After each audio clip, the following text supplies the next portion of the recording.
Hey everybody, welcome to the second season premiere of the Not That Late Show. I'm your host Eli. We have a lot in store for you tonight, such as interviews, videos, and segments that we created ourselves. So, without a further ado, let's get on with it.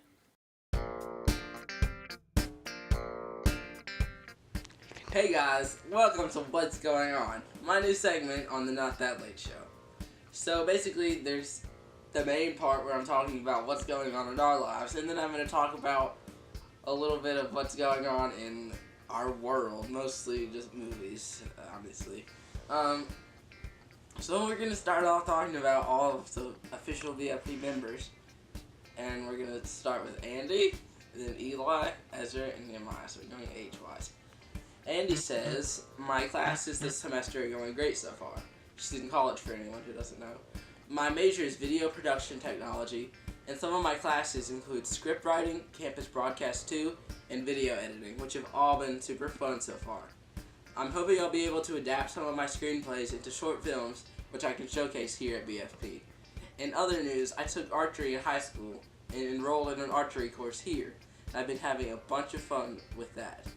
I'm also involved in InterVarsity, a Christian fellowship group on campus, and I'm super excited about all the people we've been able to reach this semester. Eli says, I'm graduating this May on the 16th and currently taking 2 college courses and took one last semester.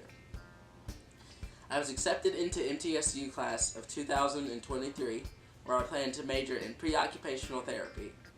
Also, I will be playing in the marching band. Ezra says, I'm telling you, my bed is so comfortable. Like, even though it's a little messed up, it's so comfortable.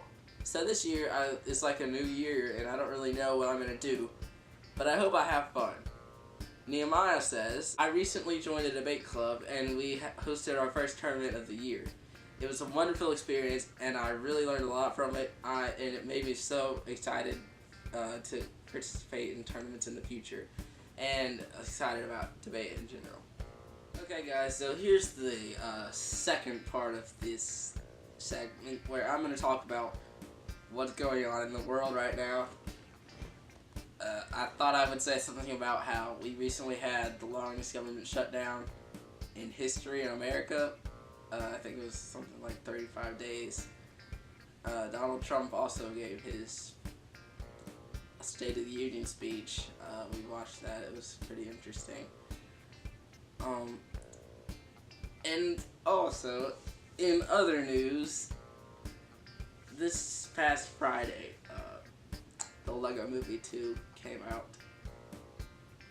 That movie, I haven't seen that movie, but it made a lot less money than they were expecting it to. I believe they were expecting it to make at least around $50 million. And it only made $34 million, so it was not that great of a movie as far as I can tell.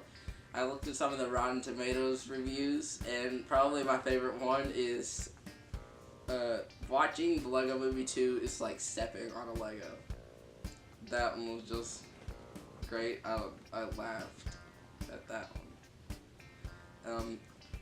So guys, I hope you enjoy the Not That Late Show. We're coming back after a long hiatus. I'm really excited about all the upcoming stuff we have and everything. But you know, we want this show and our company as a whole to be really about our viewers. We want it to be about you. So if you have like a video idea or anything, if you want to just tell us what's going on, hit us up. You know, we're just...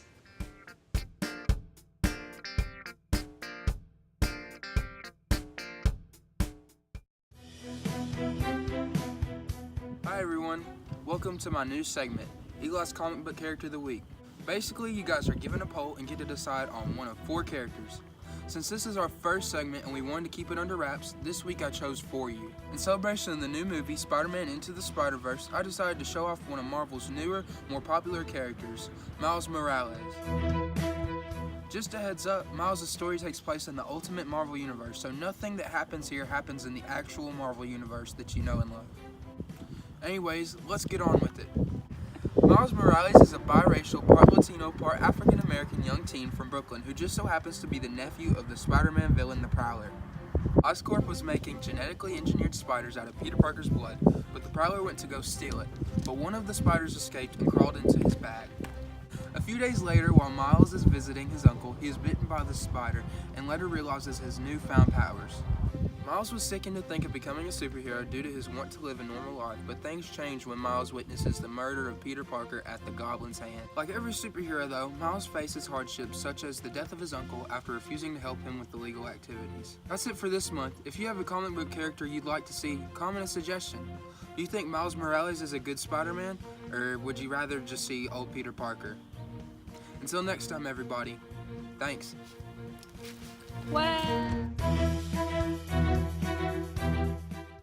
So, how are you liking the show so far? Good? That's good. We've worked really hard on it. Anyways, our next segment is going to be Andy's video and her interview. So I hope you enjoy it. Also want to remind you, our next episode airs next March. We're going to air an episode every month. So stay tuned on our Twitter, Facebook, and Instagram for more information. Thanks.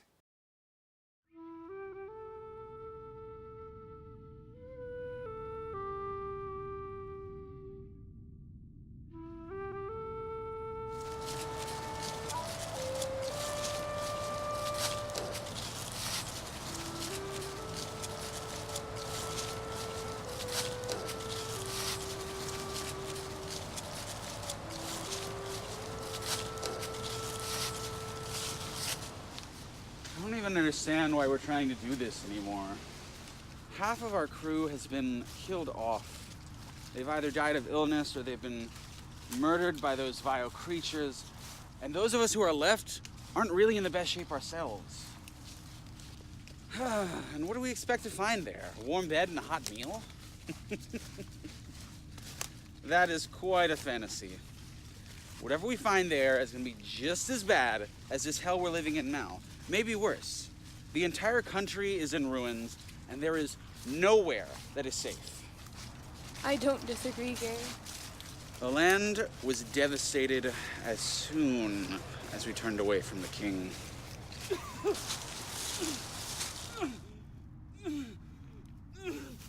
Paul, get up! Paul! We don't have time for this. Get off the ground, lazy! He's fading fast. Leave him. We can't wait. We can't just leave him. You heard what she said, now come on!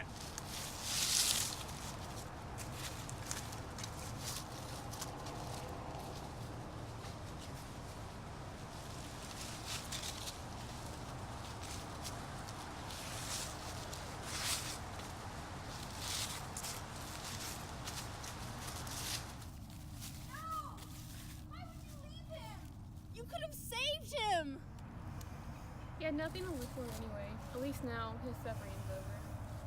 What do you mean he had nothing to live for? He's been sick for 7 months. We've been on our way to the Forgotten City, but we've given up hope on finding it.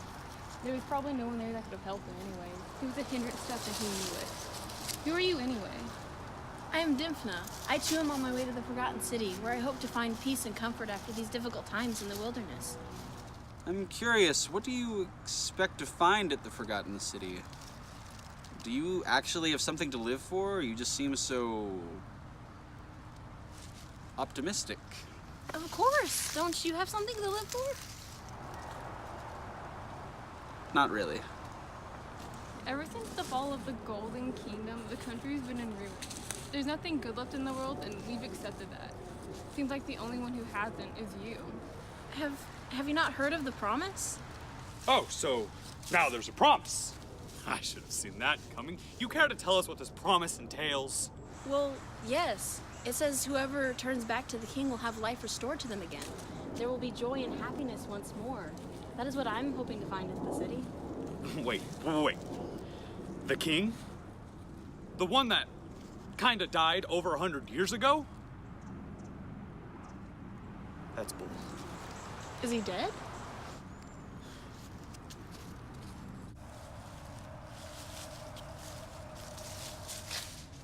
Let's not waste our time here anymore.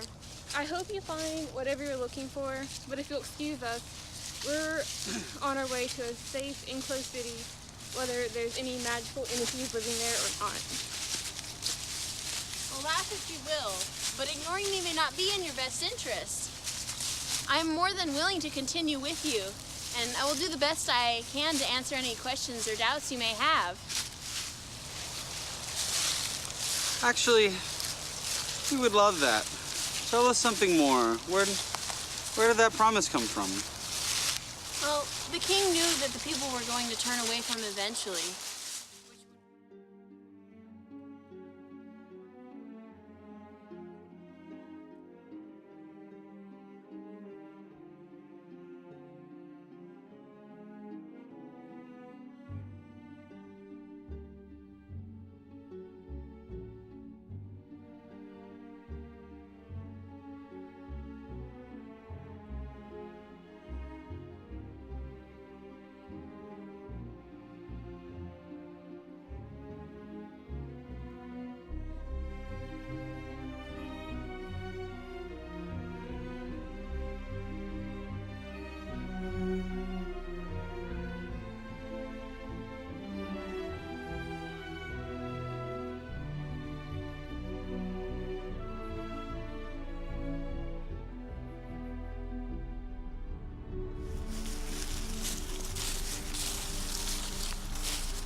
Goblins.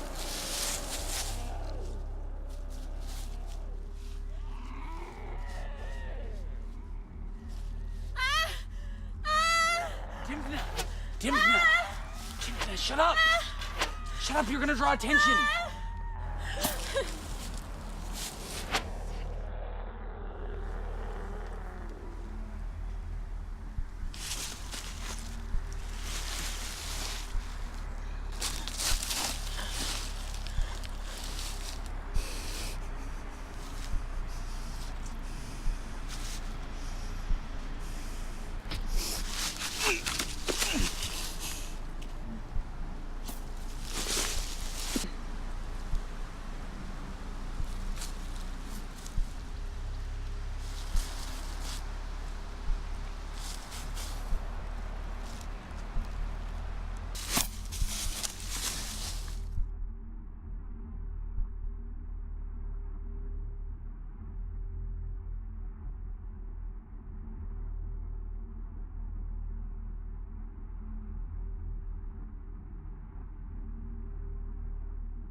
Hey guys, what you just saw was Hope Deferred. That is a short film I made for a class project last semester.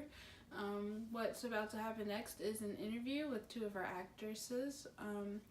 We did the video to be kind of goofy, so please laugh. Yeah, it's supposed to be funny. Something happened with our footage, so you only see one angle for the first few minutes, and just pretend it was supposed to be that way. It just adds to the weirdness of the interview, I guess. Yeah, I hope you enjoy, and thanks for watching. Welcome. Hi. Welcome to my interview. Here. Okay. Nice to meet you. Nice to meet you. Yeah. Right. Alright. Have a seat. Stop.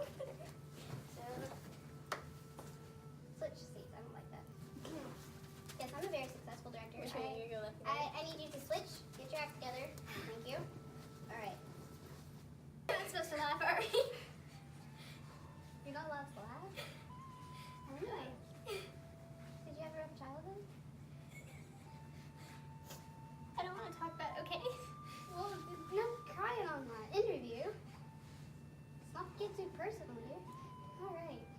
Let's talk about our business. Then we'll have to pull out the baby wipes. So, the two of you recently starred in a successful movie called Hope Deferred, I think, right? Yes, no? Yeah. Where was I going with that? You said deferred hope. I mean, hope deferred. Okay. So what did you do? You said you were on crew? Is that what you said? You were. I was one of the actresses. I died.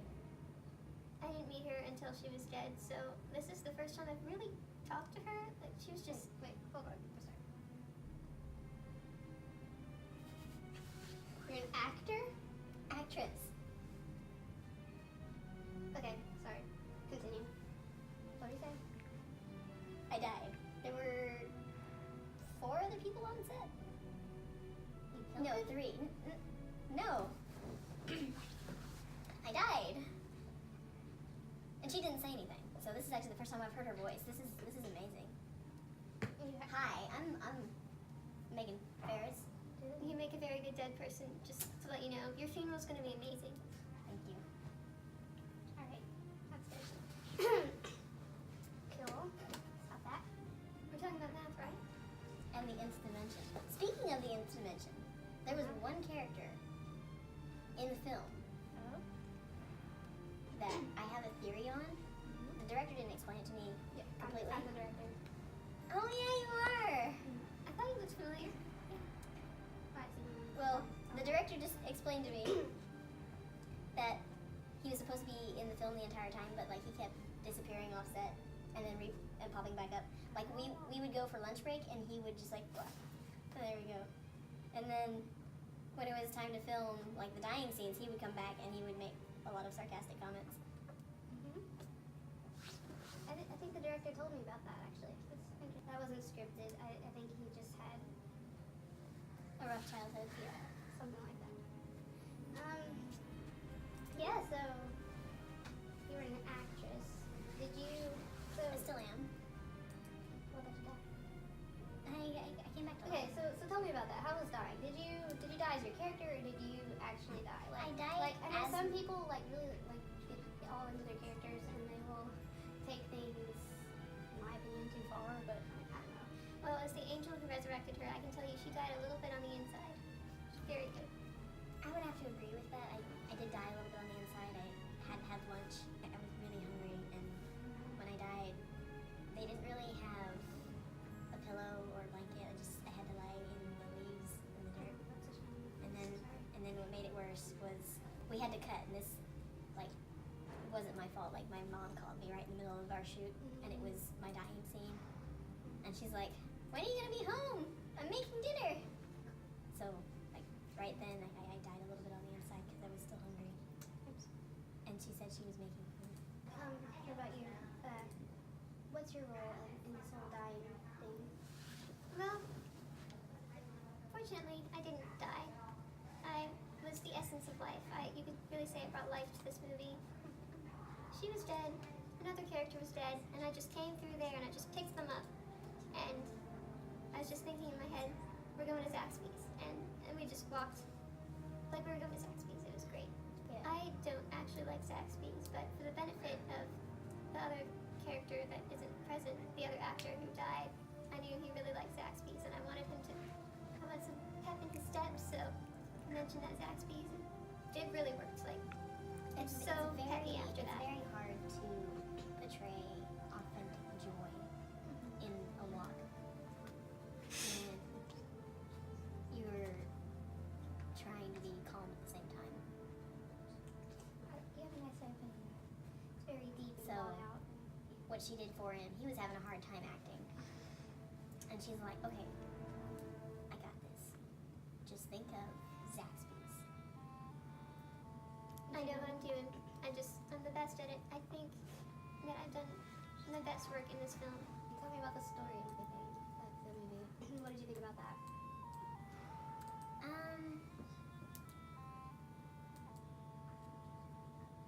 I liked the script when I got it. I think it was very well planned out.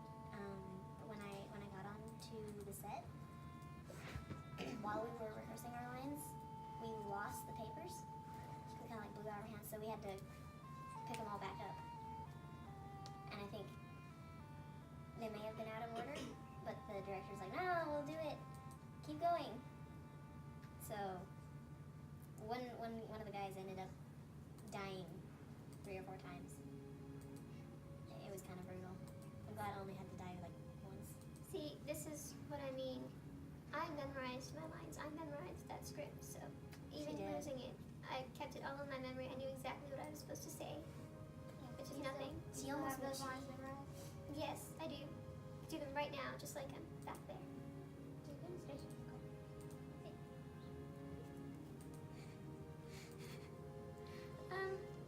Let me get into character first. Just one moment. One moment.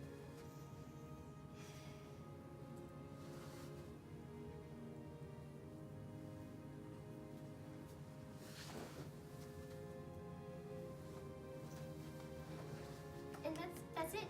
That's lovely. Thank you. It was Thank so you. beautiful. I mean, like, on set, it made it hard for me to act because I wanted to cry. She was spot on. I felt what she was trying to say. It was made even more difficult because during the entire time, I couldn't open my mouth, not even once, because braces, they're not appropriate for this film. I had to breathe through my nose. I felt like she was staring into my soul. I felt that they were out of my league. I obviously was the best actress there, but you know, I really liked this script. As a film in general, I'm not gonna lie, it felt kind of scattered at times. I didn't know some of the actors that I was working with until the day of. That's a little bit difficult to deal with sometimes, but I could handle it. I think the director had a really hard time sometimes because one of the actors, and this is probably why she told us to go ahead with the script that we had after we had to get it back, because the other actor, he was trying to make changes to everything. So I think in a way the director was trying to assert her authority and make sure that he knew whose movie it was. So she made him die 3 or 4 times. That lady was scary. Can you repeat the question? So, what did I ask? This is your talk show. I mean, what did you ask? What are we all asking about this? What does this mean to our lives? Like, dying was very surreal for me. I'd never been shot in the mouth. And in that moment, I was like, oh goodness. And I was thinking to myself, I'm gonna die out here in the woods. And I'm hungry. And I got shot. Words of wisdom from a true professional. I think we need to wrap up soon. We've wasted enough time. I'm not sure how much of this footage I'm going to be able to use. But any final words from either of you?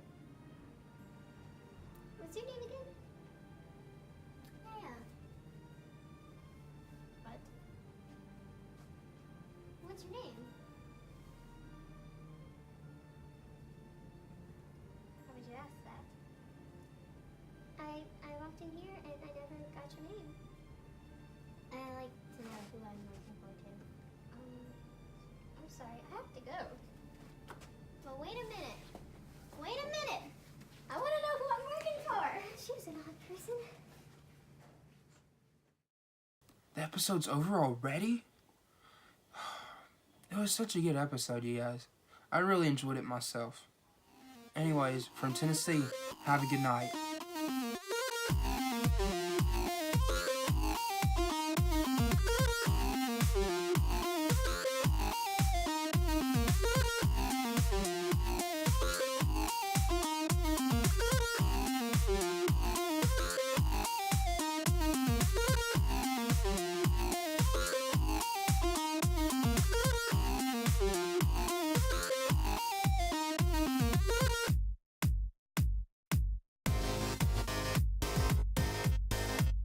Okay, good.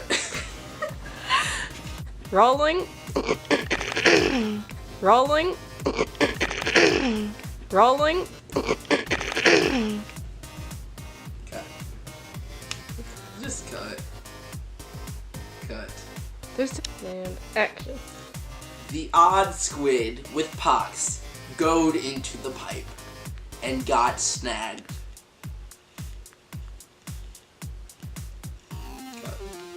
You ready? Rolling and hold up. I'm not ready. Okay, end it. Hello. Cut. Okay, that was the feedback, Ezra. Thanks, I guess. Okay. I call that Ezra feedback. Like, that's just me. Yeah. Turn Cut Mark this. said We're to. starting over.